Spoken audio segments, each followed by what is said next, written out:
Welcome back to our channel. నేను మీ Kavya. So Miss World already మన హైదరాబాద్ బేస్లో స్టార్ట్ అయిపోయింది. మీ అందరు కూడా ఈ ముచ్చట తెలుసు. కొంతమంది మిస్ వరల్డ్ అస్సలే జరగొద్దు అని, ఇంకొంతమంది మిస్ వరల్డ్ జరగడం వల్ల ప్రైడ్ ఆఫ్ హైదరాబాద్గా మారుతుందని. సో ఇవన్నీ కాస్త పక్కన పెడితే అసలు మిస్ వరల్డ్ ఎట్లా జరుగుతుంది పోటీలు అని తెలుసుకుందాం. అంటే ఒకప్పుడు ఎందుకు ఈ మాట అంటే, ఒకప్పుడు ఇట్లాంటి అందాల పోటీలు అంటే కేవలం స్కిన్ మాత్రమే ఉండేది. అండ్ వాళ్ళ వేర్ ఆఫ్ డిజైన్ మాత్రమే ఉండేది. కానీ ఇప్పుడుండే పరిస్థితులు అట్లా కాదు. చాలా టఫెస్ట్ కాంపిటీషన్ అంటున్నారు. సో నిజంగానే అది టఫెస్ట్ కాంపిటీషనా? ఇట్లాంటి విషయాలన్నీ కూడా తెలుసుకుందాం. ఇక మనకి అందరూ కూడా సుపరిచితమే వంశీ గారితో మాట్లాడదాం. నమస్తే అండి. హాయ్ అండి. ఏంటి అసలు మిస్ వరల్డ్ కొంతమంది జరగొద్దని, కొంతమంది జరగాలి అని, అసలు మీ పర్సనల్ ఒపీనియన్ ఏంటి వంశీ గారు? As a fashion guy, as a fashion గురువుగా హైదరాబాద్ మోడల్స్ ఏజెన్సీ గత 15 సంవత్సరాలుగా మేము ఫ్యాషన్ ఇండస్ట్రీలో అయితే ఉండడం జరిగింది. సో ఈ జర్నీలో చాలామంది ఫ్యాషన్ ఎంతూజియస్ట్ పీపుల్కి ఛాన్సెస్ అనేవి ప్రొవైడ్ చేయడం జరిగింది. ఒక ఆల్టర్నేటివ్ కెరీర్గా దీన్ని చూస్ చేయడం జరిగింది అన్నట్టు. సో ఎప్పుడైతే మిస్ వరల్డ్ పోటీలు అనేవి మన హైదరాబాద్కి వస్తున్నది, జరగబోతుంది అనే న్యూస్ వచ్చిన దగ్గర నుండి వరల్డ్ వైడ్ ఒక బజ్ అయితే క్రియేట్ అవ్వడం జరిగింది. 72 ఎడిషన్ అంటే 72వసారి మిస్ వరల్డ్ పోటీలు జరగబోతా ఉన్నాయి. సో ఇది మన హైదరాబాద్ వేదికగానుంది.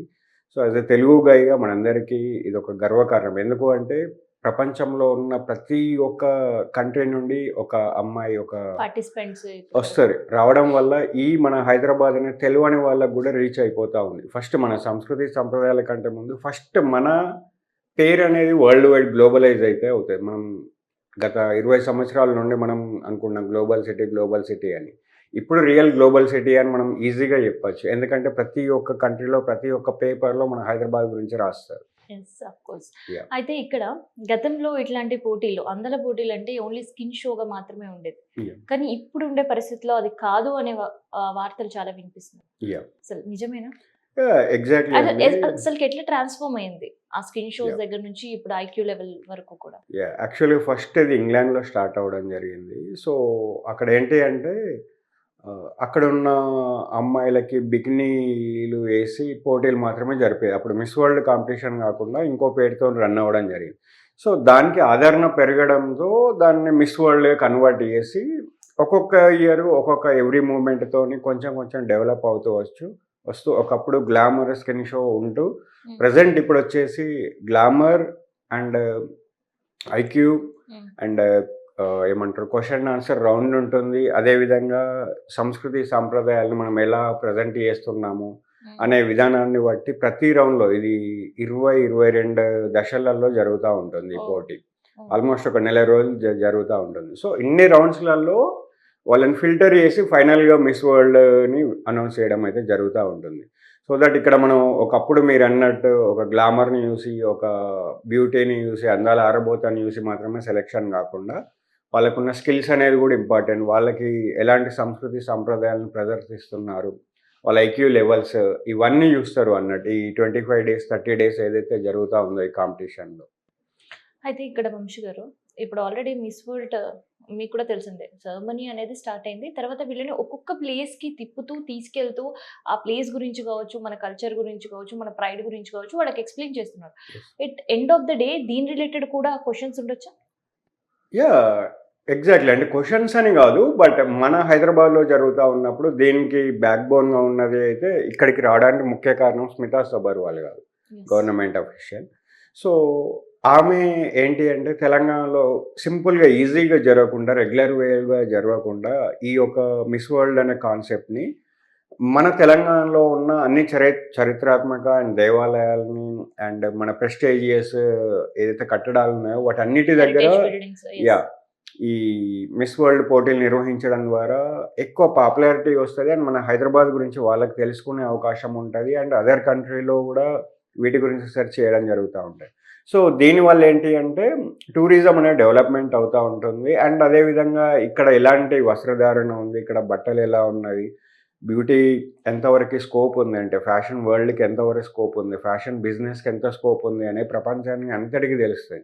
సో దానివల్ల మల్టీ లెవెల్ కంపెనీస్ రావడం జరుగుతూ ఉంటుంది. మల్టీనేషనల్ కంపెనీస్ వస్తాయి. లోకల్ బ్రాండ్స్‌కి బ్రాండింగ్ అనేది జరుగుతూ ఉంటుంది.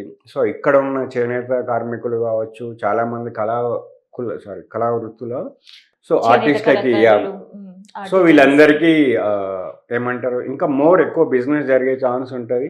అండ్ వరల్డ్ వైడ్ వీళ్ళకి నేమ్ వచ్చే ఛాన్స్ కూడా ఉంటది. అప్పుడు ఆన్‌లైన్‌లో వీళ్ళ సేల్స్ అనేది ఇంక్రీజ్ కూడా అవ్వడానికి ఛాన్స్ ఉంటది. ఓకే. సో ఇందాకటి వరకు మనం మాట్లాడుకున్నట్టు మిస్ వరల్డ్ ఇప్పుడంతా వాళ్ళ పర్యటన కంప్లీట్ అయిన తర్వాత ఎండ్ ఆఫ్ 2 డేస్‌లో మాత్రమే కార్యక్రమం ఉండబోతుంది. అసలుకి ఎలా చూస్ చేస్తారు మిస్ వరల్డ్‌ని? విన్నర్స్. యెస్. సో ఇప్పుడు నేను ఎన్ని రౌండ్స్ ఉంటాయి? అందులో యాహ్! ఏమేమి ఉంటాయి? సో టోటల్‌గా దీంట్లో వచ్చేసి మనకైతే ఇక్కడ 22 డేస్ వరకి ఇక్కడికి ఈవెంట్స్ అయితే ఆర్గనైజ్ చేయడం జరుగుతా ఉంది. సో ఇక్కడ ప్రాసెస్ ఎలా ఉంటదంటే డే 1 నువ్వు అరైవ్ అయిన దగ్గర నుండి మిస్ వరల్డ్ కాంపిటీషన్‌లోకి అరైవ్ అయిన దగ్గర నుండి ఫైనల్ డే స్టేజ్ మీద ఫైనల్ క్రౌనింగ్ రౌండ్ వరకి ప్రతీదీ దానికి మార్క్స్ అనేది ఇవ్వడం జరుగుతా ఉంటుంది. ఓహ్! వాళ్ళ బిహేవియర్ ఉంటుంది, ఐక్యూ లెవెల్స్ ఉంటుంది, స్పాంటేనియస్‌గా రెస్పాన్స్ అయిన విధానాన్ని బట్టి ఉంటుంది. వాళ్ళకి ఫ్యాషన్ మీద ఎంత నాలెడ్జ్ ఉన్నది, ఫ్యాషన్ కమ్యూనికేషన్ ఎంత నాలెడ్జ్ ఉన్నది, వాళ్ళేసుకున్న డ్రెస్సింగ్ మీద ఎంత నాలెడ్జ్ ఉన్నది.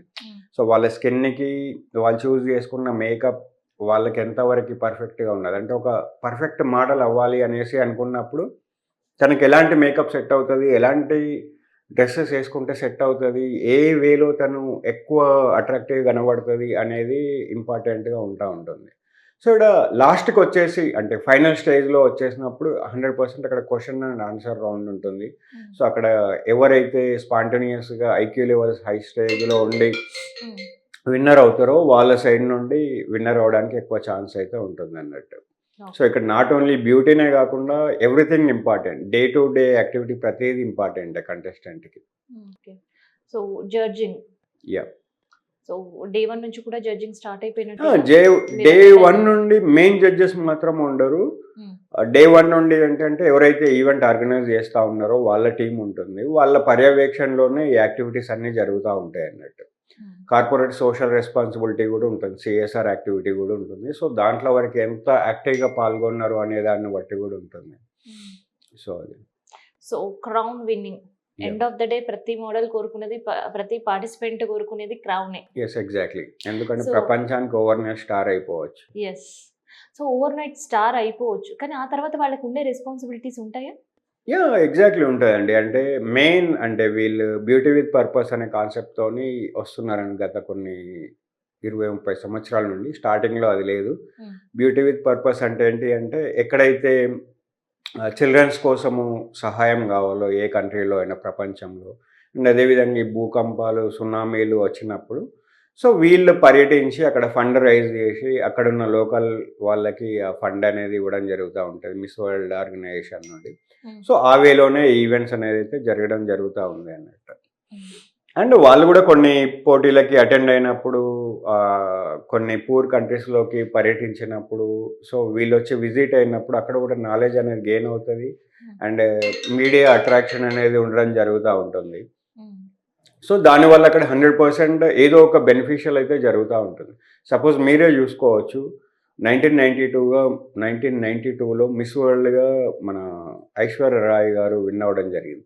సో ఒక్కసారి అప్పటి నుండి ఇప్పటి వరకి మిస్ వరల్డ్ అంటే ఎవరైనా టక్కన గుర్తుపెట్టుకునే పేరు ఎవరైనా అంటే చాలామంది విన్ అయిన వాళ్ళు ఉన్నారు. But still yes. Aishwarya Rai అనే ఐశ్వర్య అంటారు. రాయ్ గారి పేరే సో అంత గుర్తుంటది. ఇంపాక్ట్ ఉంటది అన్నట్టు. ఒక్కసారి ఒక మన ఇండియాలో పాపులేషన్ ఎక్కువ కాబట్టి మన పర్సన్ విన్ అయినప్పుడు అంటే మన యెస్. కంటెస్టెంట్ విన్ అయినప్పుడు అది ఎక్కువ పీపుల్‌కి రీచ్ అయిపోతది.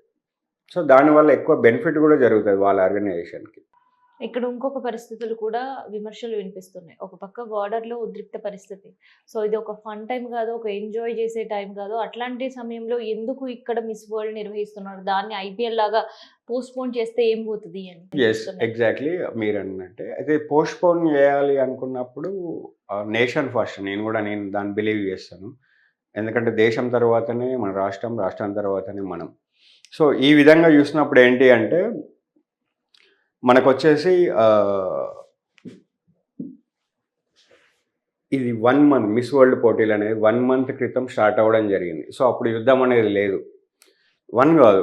ఒక 1 ½ మంత్ 45, 50 డేస్ ముందే ఇది మనకి చర్చలు జరుగుతా ఉన్నాయన్నట్టు. సో అప్పుడు స్టార్ట్ చేసి ఈరోజు స్టార్ట్ అయింది. అంటే నిన్న స్టార్ట్ అయింది అన్నట్టు మనకి 10థ్ రోజు, మే 10థ్ రోజు. సో అప్పటి వరకు యుద్ధం అయితే లేదు గదా!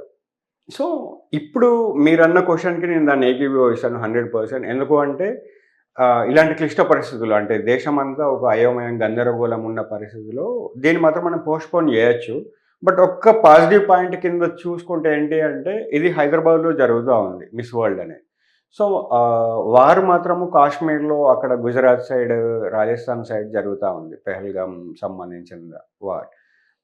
సో, ఒకవేళ అలాంటి ఇన్‌స్ట్రక్షన్ సెంట్రల్ గవర్నమెంట్ ఇనిషియేషన్ తీసుకొని వాళ్ళ హ్యాండ్‌లోనే ఉంది. వాళ్ళే ఆపియచ్చు. సేమ్ ఇప్పుడు బీసీసీఐ ఐపీఎల్‌ని ఎట్లా ఆపించారో అది సెంట్రల్ గవర్నమెంట్ తీసుకున్న డిసిజన్ బీసీసీఐతోని మాట్లాడి.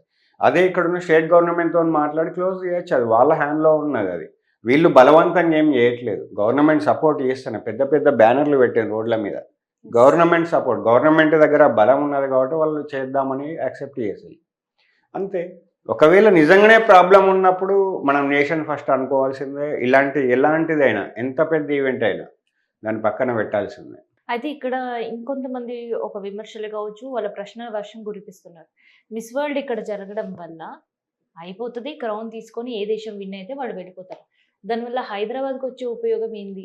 నయా పైసైన వ్యాపారం ఇక్కడ జరుగుతదా? లేదంటే ఇక్కడుండే లోకల్స్‌కి దానివల్ల ఉపయోగం ఉంటదా అని? యాహ్! ఎగ్జాక్ట్‌లీ అండి. ఇప్పుడు మనము 24 డేస్, 24 యాక్టివిటీస్ జరుగుతా ఉన్నాయి. ఈ 24 డేస్ యాక్టివిటీలో జరిగినప్పుడు డైలీ ఒక 5,00,00,000 ఖర్చయిద్ది. డైలీ ఒక 5,00,00,000 అంటే ఈజీగా మనకి 250,00,00,000 ఖర్చయితది. ఈ పనంతా ఎవరికొస్తది? స్టేజ్ ఎయ్యాలి, లైటింగ్ ఎయ్యాలి, లైవ్ స్ట్రీమింగ్ పెట్టాలి, అండ్ సెక్యూరిటీ ఉండాలి, బౌన్సర్స్ ఉండాలి, పర్సనల్ అసిస్టెంట్స్ ఉండాలి, జడ్జెస్ ఉండాలి, టెంట్ హౌసోళ్ళు ఉండాలి. సో, మల్టిపుల్ వెండర్స్ అక్కడ వర్క్ చేయడం వల్లనే ఆ రోజు అక్కడ షో జరుగుతాయి. సో, డైలీ మనకి 5 క్రోర్స్ అనుకున్నా 250 క్రోర్స్ బిజినెస్ జరుగుతది. 250 క్రోర్స్ బిజినెస్ జరిగినప్పుడు ఆ మనీ ఎవరికెళ్తున్నది? ఇక్కడున్న ప్రజలకే ఎళ్తున్నాయి గదా! ఢిల్లీ నుండి వచ్చి ఇక్కడ స్టే చేయట్లేదు గదా! ఢిల్లీ నుండి వచ్చి ఇక్కడ చైర్‌లేయట్లేదు గదా! సరే ఢిల్లీ నుండి వచ్చి ఇక్కడ పని చేసినా గానీ వాళ్ళు మన ఇండియన్సే గదా! మనకే గదా బెనిఫిట్ జరుగుతా ఉంది.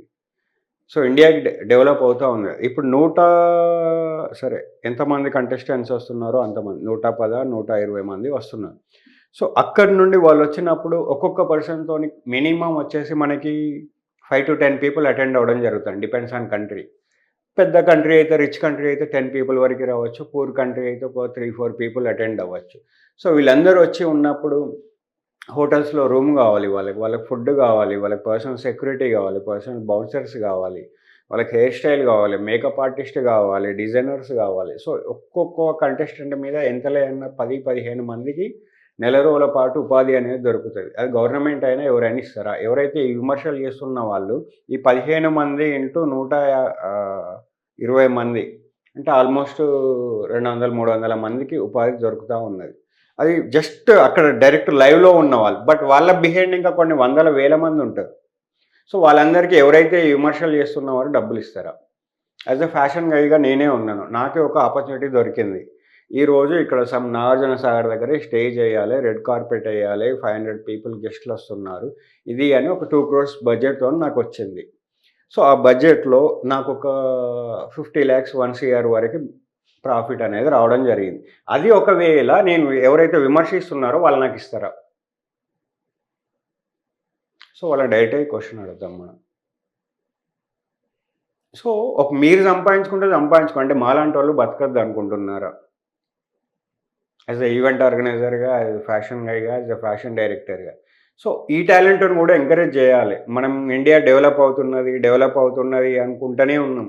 ఎప్పుడు డెవలప్ కాము. మనం వచ్చిన దాన్ని ముందుకు తీసుకెళ్ళి గో ఫార్వర్డ్ అవుతూనే డెవలప్ అవుతాం. ప్రతి దాంట్లో ముందుండాలి. మన సంస్కృతి, సంప్రదాయాల్ని పాటిస్తూనే ఫ్యాషన్‌గా గూడా మనం ప్రపంచంలో ఏ దేశానికి తగ్గకుండా ముందుకెళ్ళాలి. అట్లాంటప్పుడే మనకి వరల్డ్ క్లాస్ బ్రాండ్స్ అన్నీ మన రోడ్ సైడ్ వచ్చేసి అవుట్‌లెట్స్‌గా ఉండడం జరుగుతా ఉంటాయి. డన్. థ్యాంక్ యూ అండి. యాహ్! Thank you. సో, ఇది మిస్ వరల్డ్ కాంపిటీషన్‌కి సంబంధించి అండ్ జరుగుతున్న విమర్శలకి సమాధానాలకు సంబంధించిన ఇన్ఫర్మేషన్.